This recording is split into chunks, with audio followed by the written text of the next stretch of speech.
Hi friendos, welcome back to my channel. It is a piping 97 degrees here in Southern California. My AC is currently off so I can do this video with no distractions, and so we'll see how long I can take it without the AC. And we have a special guest. This is Stormy, aka Stormbellina, Stormtrooper, and Grumpy Kitty. That name's already taken, Storm. Sorry. Anyway, so you wouldn't know that we're actually in October here in California since it is so hot, and seeing as we are getting close to Halloween, I thought we should talk about something kind of scary. Phantom pains. Phantom pains. If you don't know what those are, basically, it's your body experiencing pain in the limb that you do not have, or appendage that is no longer attached to your body. It is very, very painful. I have felt a plethora of feelings ever since my surgery last year. I have felt the feeling of ice cold running water down my left leg. Most of the time I feel like somebody is grabbing my toes and just like, so gotta hide the bingo flaps. So yeah, just, and it's a very awkward feeling. It's one that I really don't enjoy at all.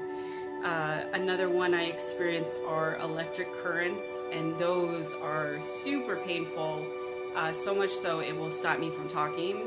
It will stop me from doing whatever I'm doing, and I just try to breathe through it and try not to tense up too much, but sometimes tensing up does help, so it's a learning process. Other times I feel just like a normal muscle cramp, like a Charlie horse, you know, that sort of a feeling, stabbing feeling,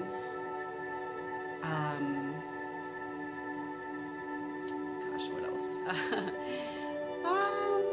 Sometimes just a dull throb, but most of the time I experience the electrical currents and the like the yanking of my toes. As far as phantom limb, yes, I do experience that as well. As of right now, I am doing this with my ankle on my left side.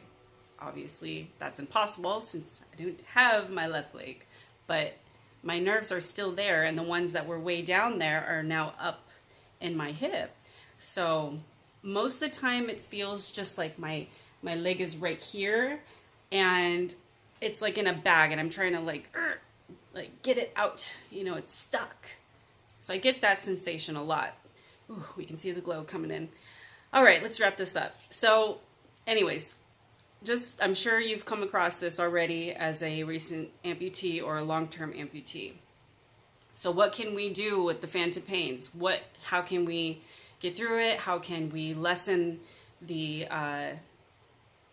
times that it occurs? Well, for me, I try to eat things that are anti-inflammatory.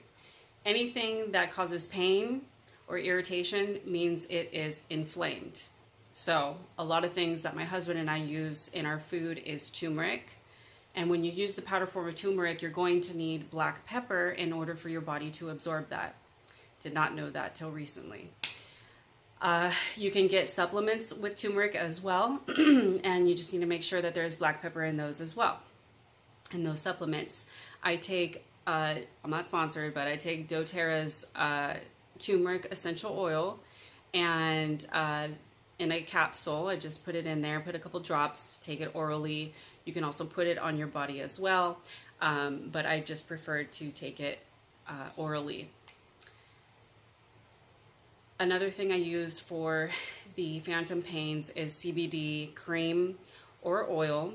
And if you're going to go that route, I say right on, because it's just an amazing plant that has so many wonderful properties regarding health and issues, especially pain and anxiety. So I highly recommend getting a low dosage first, and working yourself up uh, if it's not working the way you want it to, what you desire. Another form you can do, of course, is smoking marijuana. You can smoke CBD, you can smoke THC, whatever you prefer. Ooh, it is hot. Let's see what else we use. I think that's about it. There are other things that doTERRA does offer.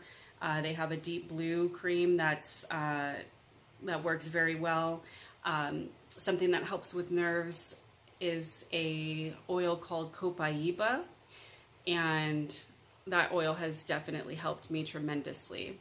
I also have what's called bursitis, and that is in my right hip, and that hurts like a bitch. It hurts so much, and at times it was really hard for me to get out of bed, to sit down, even standing. I would work, a full 8-hour day, come home and clean, and then I'd be making dinner, and halfway through I just tell my husband, I'm out, I need you to take over, I'm in a lot of pain. And of course he always does, because he's awesome.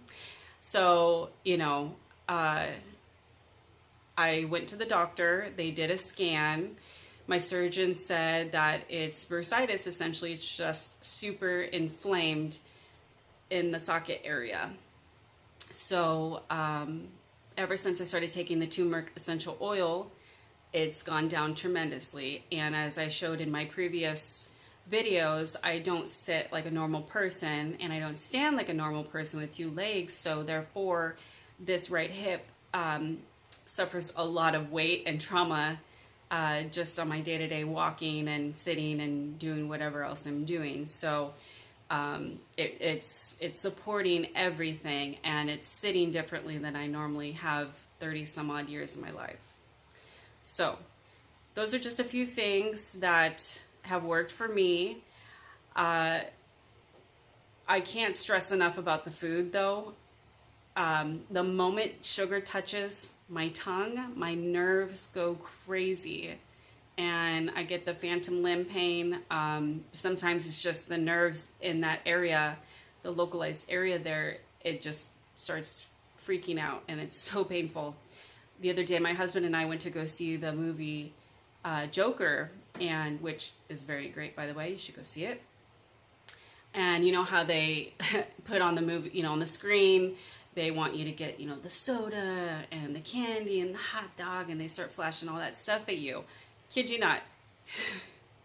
As soon as I look at the candy, I'm like, man, those Milk Duds look real good. My nerves started freaking out. So I can't even look at sugar now. Isn't that sad, Storm? She's crying on the inside. So, best of luck to you in your journey on how to relieve your nerve pain. It's not easy. It's painful, but you learn to get through it. If you're going to be on a medication, I personally do not like gabapentin. There are horrific side effects, and I've experienced some of them, and it's just not good in my book. I am on nortriptyline hydrochloride, and I'm on 50 milligrams of that, and that seems to help a little bit. But when I was at 80 milligrams, my mouth was just so dry I couldn't take it. It was unbearable. So we're back down to 50 for now. I may have to go back up and just deal with it. It's really hard for me to keep drinking water, especially at work. If I'm at home, no biggie. But at work, I got stuff to do. I can't be going to the bathroom all the time. So maybe when I'm home during part of my pregnancy, or when I'm a stay-at-home mother, I'll be able to do that. But for now, it's really hard. So anyways, I encourage you guys to try to stay off medication if you can. Try to go natural. It's really hard. I'm still on narcotic still. I'm trying to wean myself off because I do not want any of that in my system when we try to conceive at the end of the year. So it's very difficult for me. I'm I had 10 milligrams, now I'm at 5 milligrams, and I take a half of that 5, you know, every time I'm in a lot of pain. And so far I've been shaving off what I was normally taking in a day. So I've been on this medication for a very, very long time, years, over 5 years. So technically my body is addicted to this painkiller. Do I take it just for kicks? Absolutely not. Do I take it because I'm in pain and I can't function without it? Absolutely yes. So this is going to be a very big challenge for me, and thank God I have, you know, such a wonderful support in so many different areas. And you know, so if you've gone through something like this, I would love to hear your story and your tips and tricks. And if you're struggling like me, please, you know, let's lean on each other. But like I've said before, don't lean on me physically, because we are both gonna go down. Until next time, friends, take care. Goodbye.